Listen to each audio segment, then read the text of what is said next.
안녕하세요. 방송대 미디어 영상학과 저널리즘의 이해 기말과제 내용을 남기도록 하겠습니다. 네, 점수는 바와 같이 저널리즘의 이해 91점이고 과제물 27점, 기말과제물 64점입니다. 저널리즘이라는 게 좀 어려운 측면이 있어요. 이게 사상적인 문제이기 때문에 좀 어떻게 정확히 정의할 수 없는 부분에 대해서 나름의 주관적인 생각을 이야기하는 거기 때문에 다소 생각의 차이가 있을 수가 있습니다.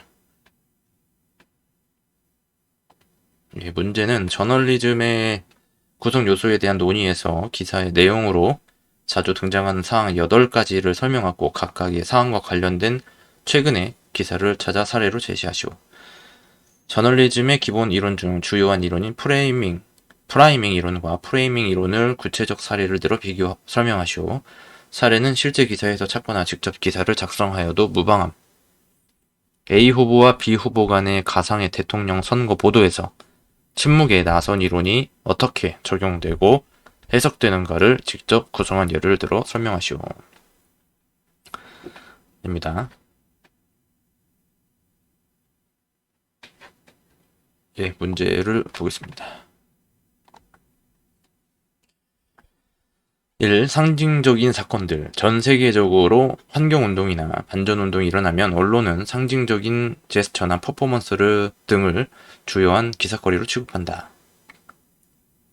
많은 언론은 2020년 10월 10일 0시부터 북한이 노동당 창건 75주년 대규모 열병식을 진행했다는 뉴스를 내보냈다. 전 세계 언론 및 각 국가의 정부 관계자들은 북한 열병식을 주시하며 입장을 발표했는데 비난이나 우려하는 기사와 옹호나 기대를 표시하였다는 기사가 나왔다. 이전에 유명했던 사람 혹은 대상, 전직 대통령 혹은 이전에 유명했던 연예인, 운동선수 등은 자주 뉴스에 등장한다. 2020년 10월 13일 국회 국방위원회 국정감사에서는 1990년대 가수로 활동했던 스티브 유에 대한 논의가 있었다는 기사가 나왔다. 스티브 유는 활발한 활동을 하는 중 미국 시민권을 취득하고 병역을 피했다는 이유로 한국에 입국 금지되었다. 이날 병무청장은 스티브 유는 입국 금지되어야 한다고 말했다. 기념일, 역사적으로 유명했던 지역이나 사건들은 매년 기념일이 가까워지면 비록 시간이 많이 지났더라도 자주 기사화된다. 5.18 민주화 운동은 5월에만 거론할 수 없는 대한민국의 민주화를 위한 역사적인 사건이다. 민주화 운동 과정에서 발생한 계엄군에 의한 시민 학살에 관한 문제는 여전히 논란이 되는 현실적인 사건이다. 2020년 10월 16일 사건이 발생한 후 40년 만에 처음으로 육군 총장이 5.18에 군대가 개입한 것을 사죄한다고 밝힌 뉴스가 보도되었다. 자, 보도 가능한 것. 이는 저널리즘의 속성이 취재할 수 있거나 발생한 사건에 대해 반응적으로 대처한다는 것에 기인하는 것이다. 국내 자동차 제조업체에서 출시한 전기자동차가 잇따른 화재로 인해 리콜 조치를 받은 내용으로 많은 기사가 발생했다. 기사는 자동차 제조사보다 전기 자동차에 장착되는 배터리에 문제가 있다는 내용으로 작성된 경우가 많다. 이런 내용은 배터리를 공급하는 배터리 회사의 입장과 다르고 화재의 정확한 원인이 밝혀지지 않은 가운데 원인을 일방적으로 몰아가고 있다는 느낌을 지울 수 없다. 또 자동차를 판매하는 세계 지역마다 배터리 공급 업체가 달라서 배터리 공급사에 대한 정보를 정확히 파악할 필요가 있다. 가볍고 일시적인 것. 오늘날의 뉴스는 보다 가십 위주이고 인간의 흥미를 끄는 연성 뉴스에 집중되고 있다. 일상생활에서 일반적인 것이 아닌 특이하거나 혹은 범죄를 저지를 만한 일들이 흥미를 끄는 경우가 많다. 또 주목받은 것에는 긍정적인 면도 있고 부정적인 면도 있다. 2020년 10월 15일 유튜브 조회를 끌기 위해 한 유튜버가 PC방에 무단 침입해서 담배 100개비를 피워 조사를 받게 된 기사가 보도되었다. 흥미를 끄는 대상, 인간적 흥미를 유발하는 내용이 기사화될 가능성이 크다는 것이다. 최근 이근대위란 유튜버의 관심이 큰 가운데 많은 이슈가 거론되고 유튜버들 사이에서뿐만 아니라 대형 언론사에서도 기사가 나오고 있다.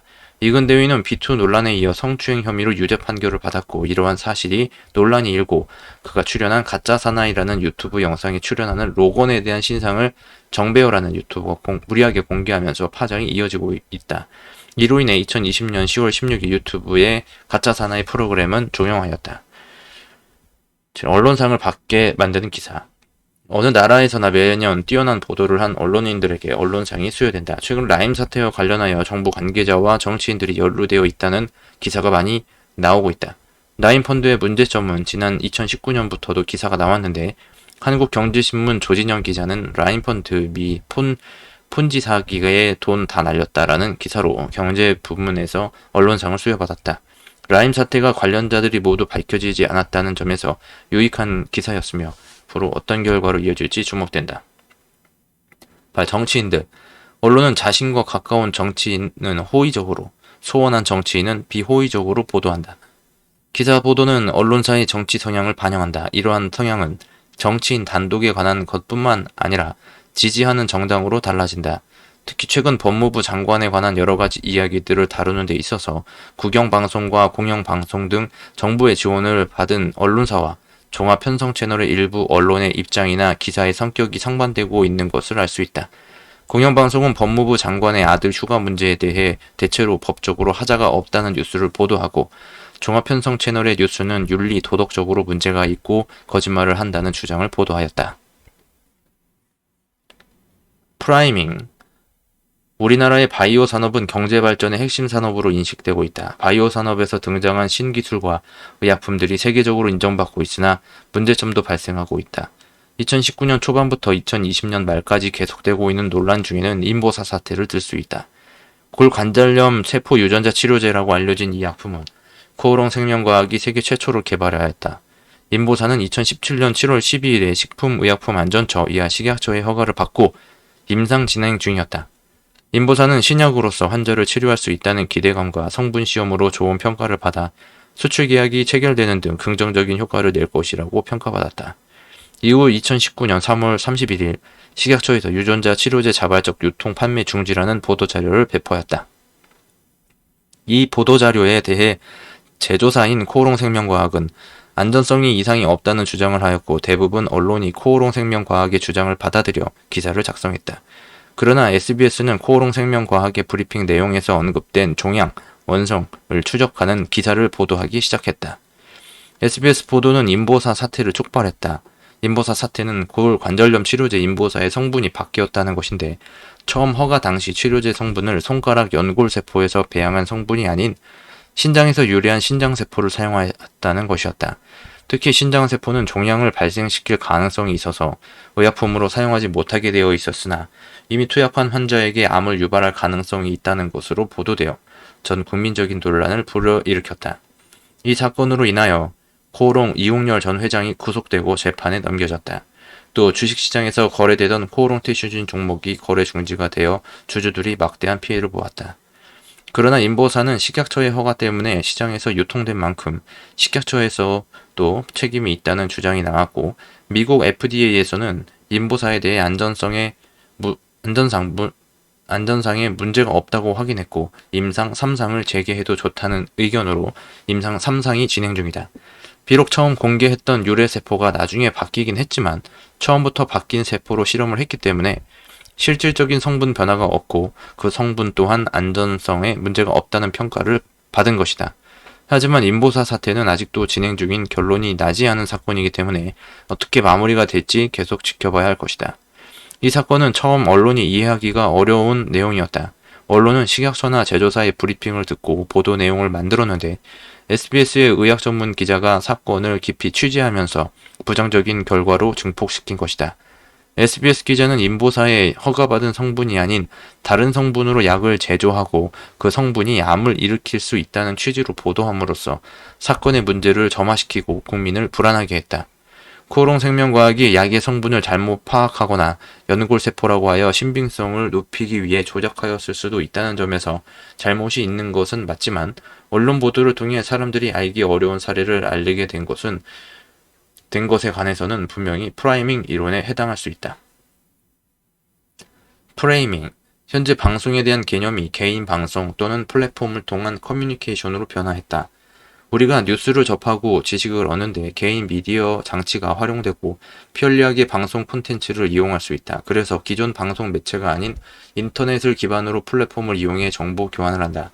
이런 상황에서 개인 미디어는 언론이라고 정의하는 것은 논의가 필요하지만 언론과 같은 역할을 하고 있다고 볼 수 있다. 최근 국내 자동차 제조회사에서 출시하는 여러 차 중에서 잇따른 고장과 오작동이 발생하고 있어서 소비자들이 많은 불편을 겪고 있다.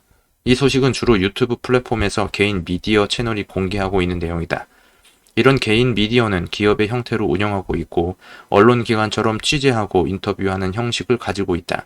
일부 개인 미디어 채널은 자동차 고장 문제를 자동차 제조 자체에 문제가 있고 사후관리 시스템도 미디어가 원하는 방향으로 바꿔야 한다고 주장한다. 대형 언론사에서도 자동차 고장 문제를 뉴스로 보도하고 있지만 개인 미디어만큼 집중적으로 다루고 있는 것과 다르다. 자동차의 고장과 오작동은 소비자의 생명과 직접 연결되는 중요한 사안이다. 그래서 개인 미디어는 항상 주행 중에 사고가 발생하여 사람이 다치거나 죽었을 수도 있다는 가정을 전제한다. 그만큼 그 오작동에 대한 위험성을 더 강조하기 위한 일종의 장치라고 볼 수 있다. 이런 뉴스를 접하는 시청자들은 현상을 더욱 불편하게 인식하고 자신이 경험하지 않은 사건에 대해 동조하는 경향을 보인다. 결국 자동차 고장을 정비하고 복구하는 것으로 서비스의 품질을 평가하는 것이 아니라 그 회사 제품을 사지 말아야 한다는 불매의식으로 전파되기에 이른다. 그러면서 거의 시장을 장악하고 있는 현실성에 체념하며 비판한다. 언론의 역할을 하는 개인 언론 미디어는 소비자를 위한 뉴스를 전하고 대기업과 개인 소비자들 간에 발생하는 불공평함을 해소한다는 명분을 가지고 있다. 이것은 대형 언론사에서 취하는 태도와 다르며 또 다른 개인 미디어에서 자동차 제조사를 다루는 방식과 차이를 보인다. 이러한 차이에서 보도하는 기사는 프레이밍 이론으로 설명할 수 있다. 즉 대형 언론사와 개인 미디어는 각자 자신들의 측면에서 보고 싶은 방향으로 사건을 대하고 보도하고 있다. 이것은 자동차 제조사에 대한 문제에 대해서만 다루는 개인 미디어가 있고 신차 출시나 신기술의 적용, 주행 성능과 같은 장점을 설명하는 채널이 있는 것으로 확인할 수 있다.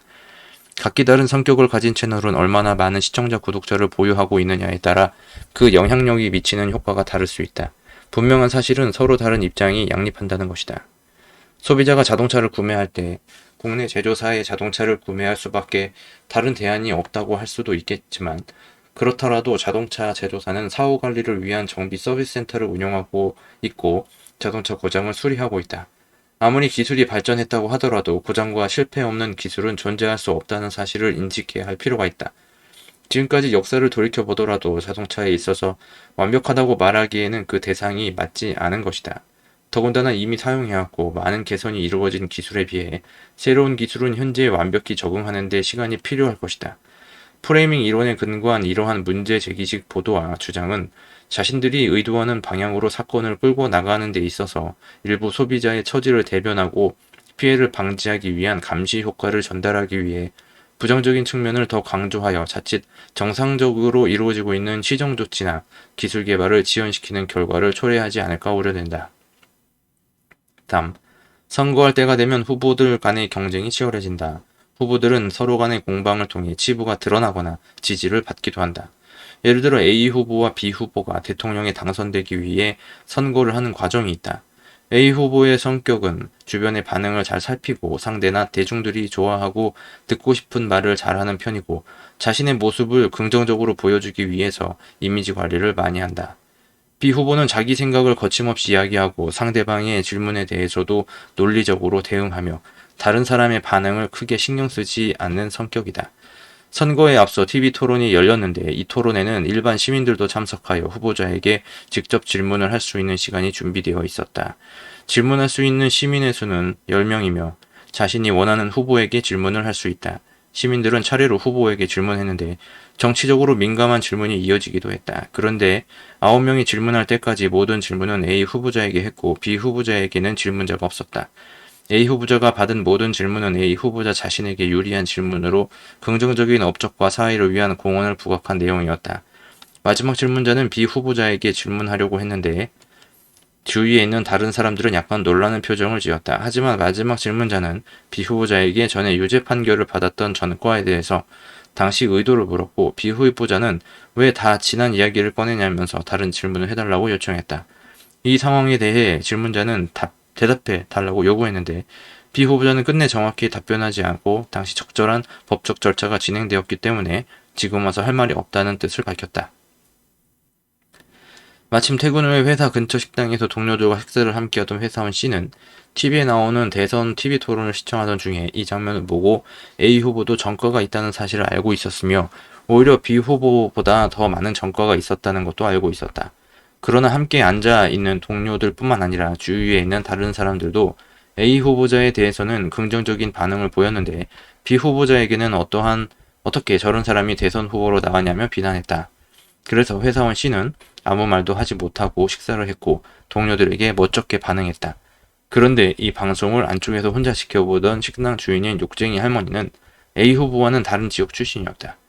주인 할머니는 저 양반도 감옥 갔다 왔자뇨 하며 A 후보를 비판했는데 아마도 식당 손님들의 반응을 모르고 있었던 것 같다. 회사원 C는 동료나 다른 사람들로부터 고립될 것을 두려워하여 자기 생각과 소신을 밝히지 못했는데 주인 할머니가 자기 생각을 대변하긴 했지만 여전히 자신의 속마음을 드러낼 수는 없었다. 우리나라처럼 지역 감정이 극심한 나라에서 회사원 C는 주인 할머니의 고향에서 밥을 먹었다면 자기 생각을 자유롭게 말했을 수도 있다. 그래도 선거에서는 자신의 소신대로 투표할 수 있으리라 기대한다. 이 상황은 침묵의 나선 이론으로 설명할 수 있다. 식당에서 회사원 C뿐만 아니라 B 후보자를 지지하는 사람들도 있을 수 있는데 그런데도 이러한 동조 현상으로 투표율에 영향을 미쳤을 것이다. 또 이 선거 과정에서 TV 토론을 방송하지 않았다면 식당에 있던 사람들에게 덜 영향을 미쳤을 것이다. TV 토론을 하더라도 공평하게 긍정적인 질문을 하도록 했다면 동조 현상도 커지지 않았을 것이다. 이처럼 선거에서 미디어는 강력한 영향을 발휘하고 침묵의 나선 이론으로 설명할 수 있는 상황이 만들어지면 투표 결과에 큰 영향을 미칠 수 있다. 따라서 우리 각자는 상황을 스스로 판단하고 객관적으로 알아보고 여러 사람이 생각하는 것과 다르게 비판할 수 있고 능동적인 자세를 가지려고 노력해야 한다. 참고 문헌입니다.